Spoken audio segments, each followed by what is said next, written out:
Assalamualaikum warahmatullahi wabarakatuh.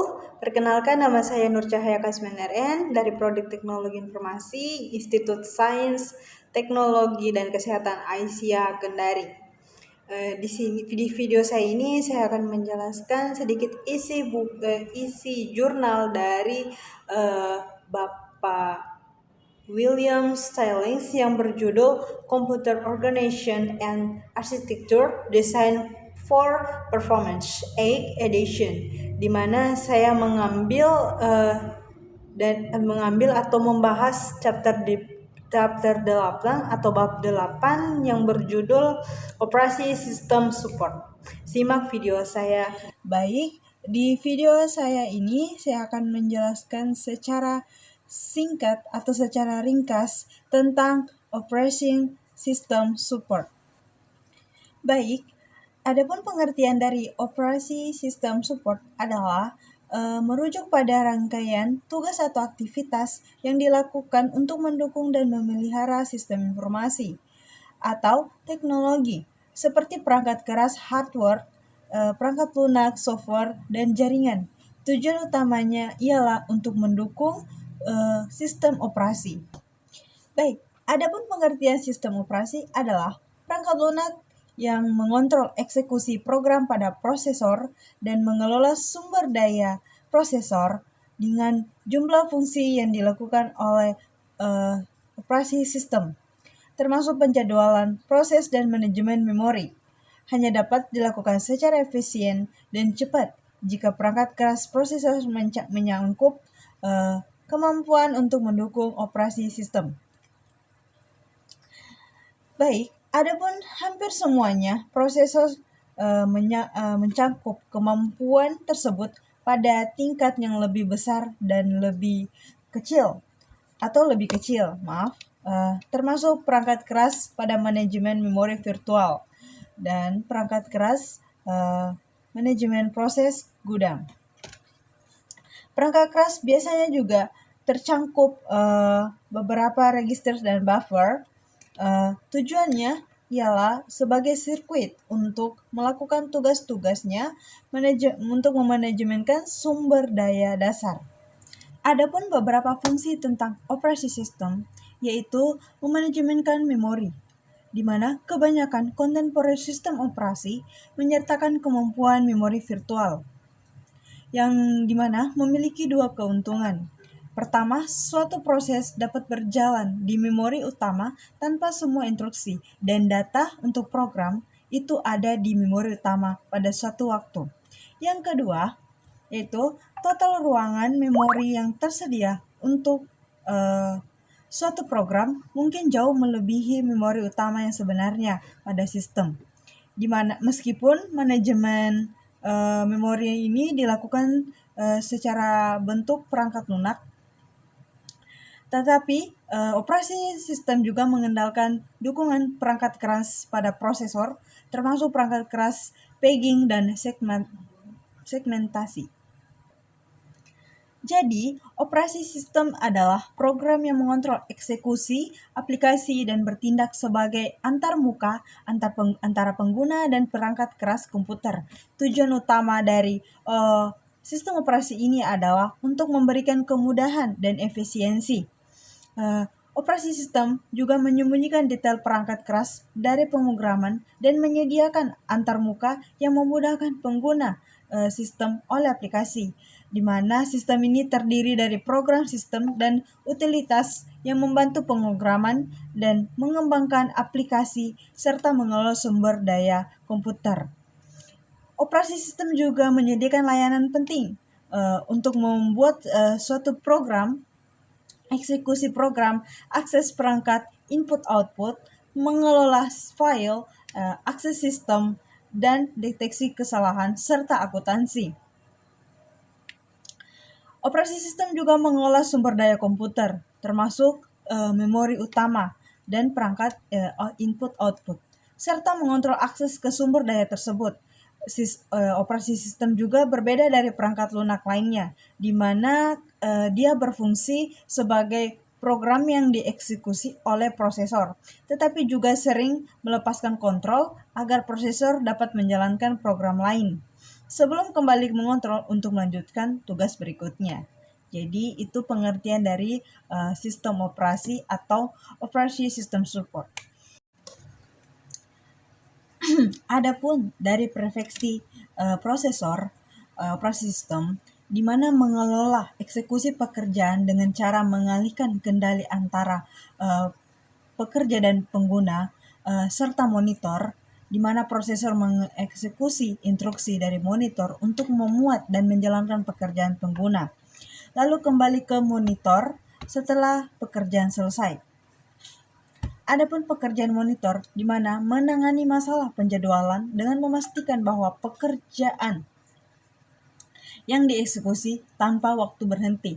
Selesai itu, monitor juga mengelola waktu persiapan pekerjaan menggunakan Job Control Language atau JCL untuk memberikan instruksi pada monitor. Seperti memuat kompilator dan menjalankan program. Dengan sistem ini, monitor memungkinkan pengguna itu efisien dari memori utama dan mengelola dan pengelolaan berbagai subsistem meskipun hanya satu subsistem yang aktif pada waktu tertentu. Jadi, ada pun juga beberapa fitur perangkat keras penting dalam sistem operasi, ialah perlindungan memori, timer untuk mencegah satu pekerjaan mengambil alih waktu prosesor, lalu ada instruksi istimewa yang hanya bisa dijalankan oleh monitor. Lalu ada kemampuan interupsi untuk memberikan fleksibilitas yang lebih tinggi bagi operasi sistem dalam mengelola eksekusi sebuah program pengguna, meskipun ada overhead dari pengguna atau memori dan waktu prosesor oleh monitor pada sistem batch sederhana, di mana tetap meningkatkan manfaatnya dalam komputer. Namun sistem batch ini seringkali tidak ideal karena perangkat input outputnya yang lambat, serta sistem multiprogrammingnya dirancang untuk mengatasi masalah ini dengan memanfaatkan waktu prosesor yang lebih efisien. Jadi, seperti yang kita tahu bahwa harus ada cukup memori untuk menampung monitor yang ada di dalam memori. Di mana satu program pengguna, misalnya jika ada ruang untuk operasi sistem dan dua program pengguna, ketika suatu pekerjaan perlu menunggu input-output suatu proses bisa beralih ke pekerjaan lainnya, di mana yang memungkinkan tidak sedang menunggu input-output yang lain. Lebih lanjutnya lagi, kita bisa memperluas memori untuk menampung 3 atau 4 lebih program dengan berganti-ganti di antaranya. Teknik ini dikenal dengan nama multiprogramming atau tugas dalam satu program yang dapat ditangani secara bersamaan oleh operasi sistem, di mana berbeda dengan multiprogramming yang merujuk pada beberapa proses dari berbagai program. Namun di dalam banyak standar ini, istilah multitasking dan multiprogramming sering disamakan seperti yang tercatat dalam kamus standar, misalnya IEEE SCD 100 sampai 192, the new I3E Standard Dictionary of Electrical and Electronic Terms. Nah, selanjutnya ada kunci dari multiprogramming, di mana kuncinya adalah penjadwalan. Sebenarnya ada 4 jenis penjadwalan yang biasa terlibat pada beberapa operasi sistem. Kita akan membahas segera, namun pertama-tama kita akan memperkenalkan konsep proses, di mana istilah ini pertama kali digunakan oleh perancang operasi sistem Multic pada tahun 1960-an. Istilah ini sedikit lebih umum dibandingkan dengan kata pekerjaan atau job. Banyaknya definisi yang telah diberikan Untuk istilah proses ini, di antara lainnya adalah program yang sedang eksekusi atau roh yang hidup. Terus di sebuah program ada entitas yang diberi tugas oleh prosesor.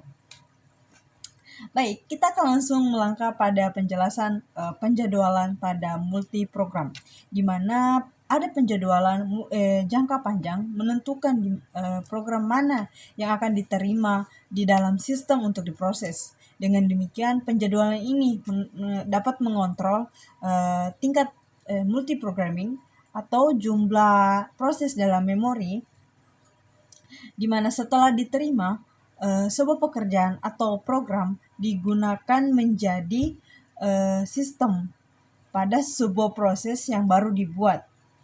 Adapun penjadwalannya dalam jangka pendek, dalam beberapa sistem sebuah proses yang baru dibuat, di mana ada 3 jenis penjadwalan. 1 jangka panjang, 2 jangka menengah, dan 3 jangka pendek. Penjadwalan jangka panjang ini memutuskan proses proses ini akan diterima, sementara penjadwalan jangka pendek memilih proses yang mana akan dieksekusi berikutnya.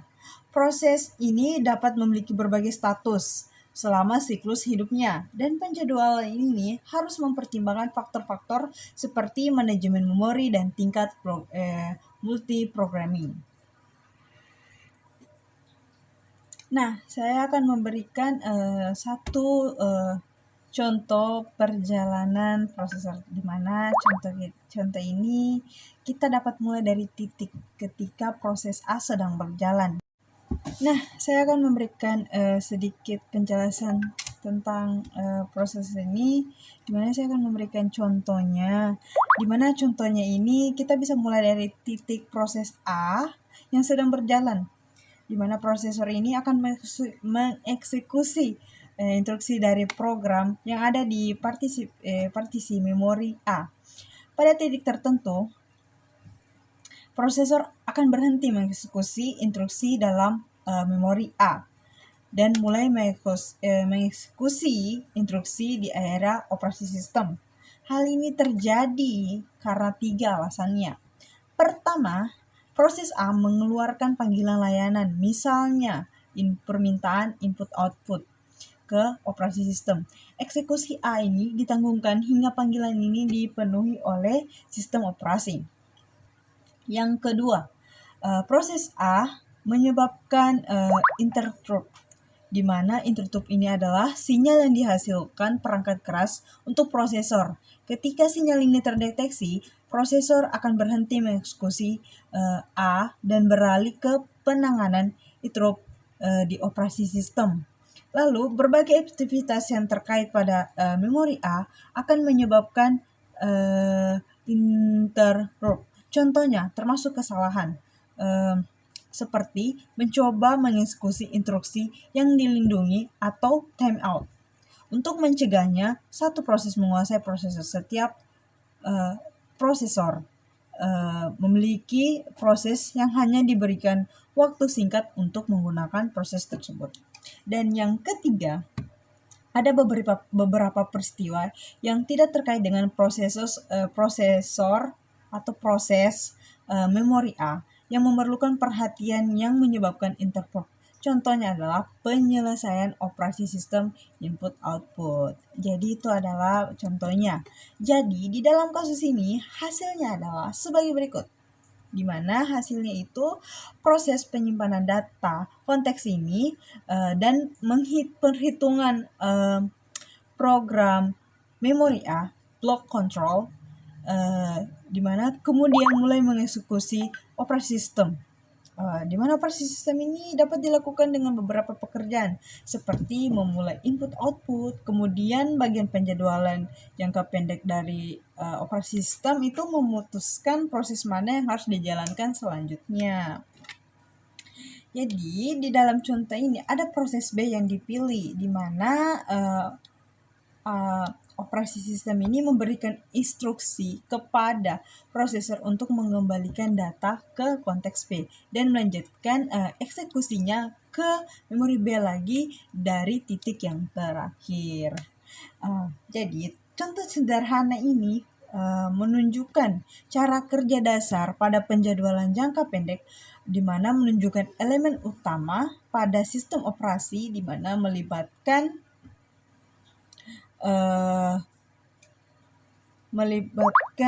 multiprogramming, di mana ada penjadwalan panggilan layanan untuk mengendalikan prosesor di penanganan interim jika terjadi interim, dan penanganan panggilan layanan jika terjadi panggilan layanan. Lalu setelah itu ada interrupt atau panggilan layanan yang ditangani. Lalu ada penjadwalan jangka pendek yang dipanggil untuk memilih proses yang akan dieksekusi selanjutnya. Jadi untuk menjalankan tugasnya, operasi sistem itu mempertahankan sejumlah antriannya, di mana ada setiap antrian itu memiliki daftar proses untuk untuk menunggu sumber daya tertentu. Ada antrian jangka panjang, di mana daftar pekerjaannya itu menunggu untuk menggunakan sistem. Ketika kondisinya itu memungkinkan, penjadwalan tingkat tinggi akan mengolokasikan memori dan membuat proses untuk salah satu item yang menunggu. Sedangkan antrian jangka pendek terdiri dari semua proses yang di dalam status siap. Salah satunya dari proses ini bisa menggunakan prosesor berikut, di mana ada tugas penjadwalan jangka pendek yang memberikan waktu untuk setiap proses itu secara bergiliran. Jadi tingkat prioritasnya itu juga bisa digunakan terakhir. Adapun antrian input output, untuk setiap perangkat input output itu memiliki lebih dari satu permintaan pengguna perangkat input output yang sama. Semua proses ini akan menunggu untuk digunakan pada perangkat tersebut yang akan diantrikan pada perangkat lain.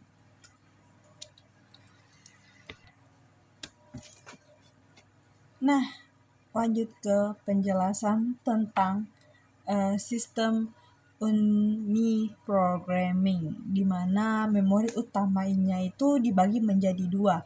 Satu untuk sistem operasi atau monitor resident, dan satunya lagi itu untuk program yang sedang dieksekusi. Sedangkan di dalam sistem multiprogramming itu, bagian memori yang digunakan oleh pengguna itu dibagi lebih lanjut untuk menampung beberapa proses. Pembagian ini dilakukan secara dinamis oleh sistem operasi yang dikenal sebagai manajemen memori. Jadi itu tadi perbedaan antara uniprogramming dan multiprogramming. Selanjutnya saya akan menjelaskan bagaimana manajemen memori yang efektif itu, di mana itu sangat penting di dalam multiprogramming. Jika hanya ada beberapa proses di dalam memori, selanjutnya ada manajemen memori, di mana dikenal sebagai pembagian yang dilakukan secara dinamis. Nah, pada manajemen memori ini yang efektif sangatlah penting pada multiprogramming. Jika hanya ada beberapa proses di dalam memori, maka seringkali proses-proses tersebut akan menunggu input-output dan prosesor yang ada di dalamnya akan berada dalam keadaan idle. Oleh karena itu, memori itu perlu dialokasikan secara efisien untuk mengakomodasi sebanyak mungkin proses di dalam memori. Jadi itu kegunaan manajemen memori di dalam multiprogramming. Nah, selanjutnya saya akan menjelaskan beberapa bagian dari manajemen memori. Yang pertama ada swapping, di mana swapping ini adalah teknik yang digunakan untuk mengelola memori ketika tidak ada cukup ruangan untuk semua proses yang sedang berjalan, di mana di dalam gambar ini dibahas ada 3 jenis antrian. Satu, antrian jangka panjang untuk permintaan proses baru. Yang kedua, antrian jangka pendek untuk prosesor yang siap digunakan. Dan yang ketiga, ada berbagai antrian input output untuk proses yang tidak siap digunakan. Namun, meskipun sistem ini mengizinkan prosesor berpindah dari satu prosesor ke prosesor lain, seringkali semua prosesor dalam memori ini sedang menunggu input-output. Akibatnya, meskipun menggunakan multiprogramming, prosesor bisa tetap idle sebagai mana sebagian besar waktunya itu habis hanya untuk menunggu input-output. Jadi, adapun memori utama yang bisa diperbesar untuk menampung lebih banyak proses, namun memori yang lebih besar akan lebih mahal dan juga akan membuat ukurannya lebih besar, bukan jumlah prosesnya lebih banyak. Jadi, solusi lain adalah swapping. Swapping ini memindahkan proses keluar dari memori utama ke antrian menengah, lalu di disk ketika proses tidak memiliki lalu di disk ketika prosesor itu tidak memiliki proses yang siap dijalankan. Misalnya semua proses itu menunggu input output. Dengan sweeping, proses tidak akan idle lagi karena proses baru bisa akan dimuat di antrian tengah ke dalam memori untuk menggantikan proses yang sedang menunggu. Jadi itulah kegunaan swapping untuk multiprogramming. Yang kedua ada procession, di mana salah satu cara sederhananya untuk membagi memori adalah dengan cara menggunakan partisi ukuran yang tepat atau partitioning. Meskipun partisi ini memiliki ukuran yang tetap, namun ukuran antara partisi tidak harus sama. Berbeda-beda ukurannya. Dan ketika sebuah proses dimuat ke dalam memori, proses tersebut akan ditempatkan pada partisi yang lebih kecil untuk menampungnya.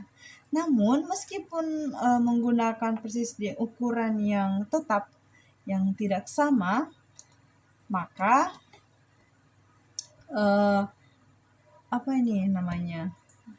maka masih akan ada memori yang akan terbuang. Biasanya proses ini tidak membutuhkan banyak memori yang akan disediakan oleh partisi, sehingga akan ada pemborosan ruangan memori. Itulah mengapa sangat diperlukan namanya sweeping, supaya itu tidak membuang-buang banyak ruang pada memori. Adapun pengertian partisi ukuran tetap, di mana partisi ukuran tetap itu adalah cara sederhana untuk membagi memori yang tersedia pada partisi ukuran tetap meskipun ukuran partisi itu berbeda-beda. Prosesnya akan kecil dan di mana proses ini akan dimasukkan ke dalam partisi yang kecil untuk dapat tampungan. Meskipun menggunakan partisi yang ini tidak sama, memori akan tetap terbuang karena prosesnya itu tidak selalu membutuhkan memori yang sesuai dengan ukuran partisinya. Jadi saya akan memberikan contohnya di sini. Ini contohnya. Anda bisa memperhatikan dia memang memiliki banyak ruang, tapi tetap akan terbuang sia-sia karena banyak ruangan yang kosong dia tempatkan begitu.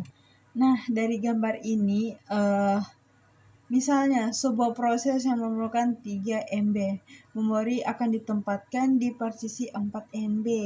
Seperti yang dilihat pada gambar ini yang saya tampilkan, akan mengakibatkan itu pemborosan 1 MB jika yang seharusnya bisa digunakan oleh prosesor lain. Baik, dengan penggunaan pegging, sistem multiprogramming benar-benar efektif untuk dimulai diterapkan. Salah satu konsep yang paling penting yaitu berkembangnya dari teknik ini adalah virtual memory, di mana untuk memahami virtual memory itu kita perlu menambahkan penyempurnaan pada skema pada pegging yang telah kita bahas sebelumnya, di mana skema itu bernama demand pegging. Demand pegging itu berarti setiap halaman yang diproses hanya dapat dimuat ketika dibutuhkan atau sesuai permintaan. Misalkan ada sebuah proses besar yang terdiri dari program yang panjang dan beberapa array data. Pada periode waktu yang singkat, eksekusi mungkin hanya dapat melibatkan bagian kecil dari program dan beberapa array data saja. Inilah prinsip lokalitas yang menyatakan bahwa tidak semua halaman yang diperlukan, dan jika program tersebut mencoba mengakses halaman yang tidak ada di memori, atau peg fault terjadi yang memberitahukan bahwa sistem operasi untuk memuat halaman yang diminta. Dengan demikian, hanya sebagian kecil halaman yang akan diproses dari memori pada suatu waktu, dan memungkinkan lebih banyak proses yang akan dijalankan. Hal ini juga dapat menghemat waktu karena halaman yang tidak digunakan itu tidak perlu dimuat atau akan dibuang-buang terus-menerus. Namun, sistem operasi ini harus pintar dalam mengelola skema ini. Ketika memuat satu halaman yang lain harus terbuang, yang dimana disebut dengan page replacement. Jika halaman yang dibuang sebelumnya digunakan, maka akan terjadi pemanggilan, di mana pemanggilan ini akan pindah ke halaman selanjutnya yang dapat mengarah pada stashing, di mana kondisi ini prosesor lebih banyak menghabiskan waktu untuk menukar halaman daripada menghasilkan algoritma yang kompleks namun efektif, dan dimana pada dasarnya itu sistem operasi mencoba memprediksi halaman mana yang tidak mungkin digunakan dalam waktu yang dekat berdasarkan sejarah penggunaan halamannya sebelumnya. Seperti itu. Lanjut, di dalam sistem memori virtual yang dimana setiap referensinya itu memori virtual dapat menyebabkan dua akses memori fisik, di mana satu itu untuk mengambil entry table halaman yang sesuai dengan halamannya, dan satu lagi untuk mengambil data yang diinginkan. Hal ini bisa mengandalkan waktu yang diakses memori untuk mengatasi di mana ini bermasalah. Jadi untuk mengatasi masalah ini, sebagian besar skema memori virtual itu menggunakan translation lock site buffer atau TLB. Di mana saset untuk memberikan entry table halaman, TLB itu berfungsi seperti saset memori biasa dan menyimpan entry table halaman yang paling sering digunakan. Jadi seperti itu. Baik, selanjutnya ada address space atau ruang alamat, di mana pentim ini memiliki hardware untuk segmentasi dan pegging. Keduanya dapat dimatikan jika memungkinkan pengguna memiliki tempat pandangan memori yang berbeda-beda.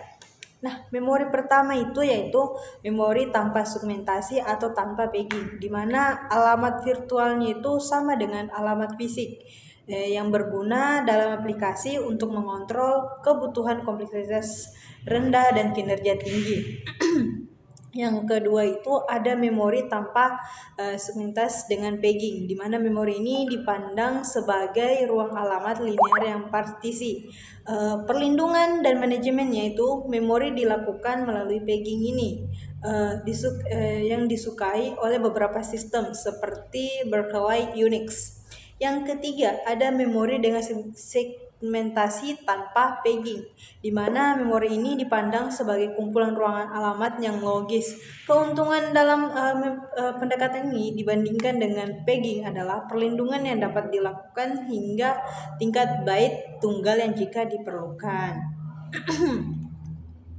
Jadi segmentasi pada Pentium 2 itu menggunakan alamat virtual yang terdiri dari dua bagian, di mana referensi segmen 16 bit dan offset 32 bit. 2 bit dari referensi segmen ini digunakan untuk mekanisme perlindungan, sementara 14 bit lainnya itu digunakan untuk menentukan alamat segmen tertentu.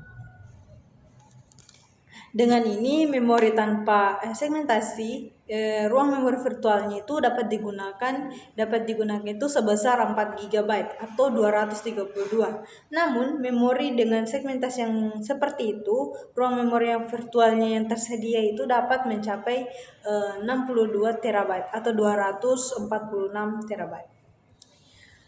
Baik, itu penjelasan dari ruang alamat. Berikut adalah tampilan penerjemahan alamat untuk segmentasi yang melibatkan pemetaan alamat virtual menjadi linear. Di mana alamat ini terdiri dari offset 32 bit dan pemilih segmen 16 bit. Di mana pemilih segmen ini terdiri dari bidang-bidang sebagai berikut. 1. Indikator tabel atau TI, di mana menunjukkan apakah tabel segmen global atau tabel segmen lokal yang harus digunakan untuk penerjemahan. 2. Nomor segmen, di mana nomor segmen ini berfungsi sebagai indeks di dalam tabel segmen. 3. Ada tingkat prevalence yang diminta atau RPL, tingkat prevalence yang diminta untuk akses ini. Selanjutnya ada IRM, di mana IRM ini menyediakan sistem manajemen memori virtual yang efisien dengan menggunakan Translation Lockside Buffer atau TLB untuk mempercepat penerjemahan alamat. IRM juga ini mendukung akses memori yang berdasarkan section atau page, di mana section atau page itu sebagai berikut. Ada super section atau optional, jadi bisa digunakan bisa juga tidak, terdiri dari blok memori utama sebesar 16 MB. Lalu ada section, di mana section ini terdiri dari blok memori utama yang memiliki besar hingga 1 MB. Yang kedua ada large pack, terdiri dari blok memori utama sebesar 64 KB. Dan terakhir ada small patch, di mana terdiri dari blok memori utama sebesar 4 KB. Jadi, section dan super section ini didukung untuk memungkinkan pemeran wilayah memori yang besar dengan menggunakan hanya satu entry di dalam TLB. Mekanisme kontrolnya itu memiliki akses tambahan yang diperluas dalam small patch menjadi sub patch 1 KB, dan dalam large patch itu menjadi sub patch 16 KB. Di dalam tabel ini yang saya tunjukkan itu tersimpan memori utama, di mana memiliki dua tingkat. 1.